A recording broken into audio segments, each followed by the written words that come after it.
केडियानगर गार्डनमध्ये घाणीचे साम्राज्य, महानगरपालिकेचे दुर्लक्ष। राजापेठ या उच्चभ्रू लोकवस्तीमध्ये 3 एकरामध्ये महानगरपालिकेचे भव्य बगीचा आहे। या बगीच्यामध्ये पायी चालणाऱ्यांसाठी सिमेंट ब्लॉक बसविण्यात आलेले आहे। या गार्डनला 2 गेट आहेत। या दोन्ही गेटच्या आजूबाजूला मोठ्या प्रमाणात पालापाचोळा मातीचे ढिगारे साचले आहे। गुटख्याच्या पुढे अस्ताव्यस्त पडलेले आहे। या बगीच्यालगत एक नाला गेलेला आहे। या नाल्याची दुर्गंधी या बगीच्यात दरवळत असल्याने व स्वच्छतागृहाची अवस्था दयनीय झाली असलेले नागरिकांचा आरोग्याचा प्रश्न उपस्थित झाला आहे। झाडांसाठी पाण्याचे कुठलेही नियोजन नाही, त्यामुळे बगीच्यामधील झाडे सुकण्याच्या मार्गावर आहे। खेळाचे साहित्य लावण्यात आले आहे, त्याचीही निगा राखल्या जात नाही। पंप हाऊस या ठिकाणी आहे, त्यांच्या भिंतीवर मोठमोठे झाडे वाढलेली आहे। रोज सकाळी गार्डनमध्ये मोठ्या प्रमाणात परिसरातील नागरिक फिरण्यासाठी म्हणजे व्यायाम करण्यासाठी या ठिकाणी येतात।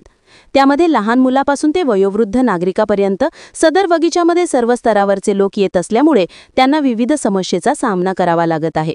असे विदारक दृश्य या गार्डनचे निर्माण झाले आहे। याकडे अमरावती महानगरपालिकेचे कोणतेही लक्ष नसल्याचे प्रथमदर्शनी दिसत आहे।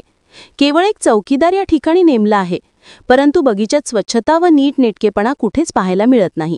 राजापेठ ते शंकरनगर या रस्त्यावर केडियानगरच्या बाजूला हा 3 एकरचा बगीचा महानगरपालिकेने तयार केलेला आहे।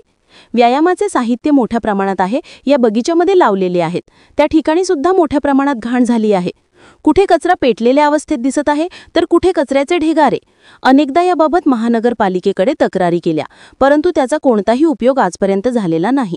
मोठ्या प्रमाणात व्यायामाचे साहित्य या ठिकाणी लाखो रुपये खर्च करून बसविण्यात आलेले आहे, परंतु त्याचीही निगा राखण्यात महानगरपालिका अपयशी झाली आहे। तात्काळ हा बगीचा दुरुस्ती करून व स्वच्छता करून नागरिकांना न्याय देण्याची मागणी परिसरातील जनतेने केली आहे।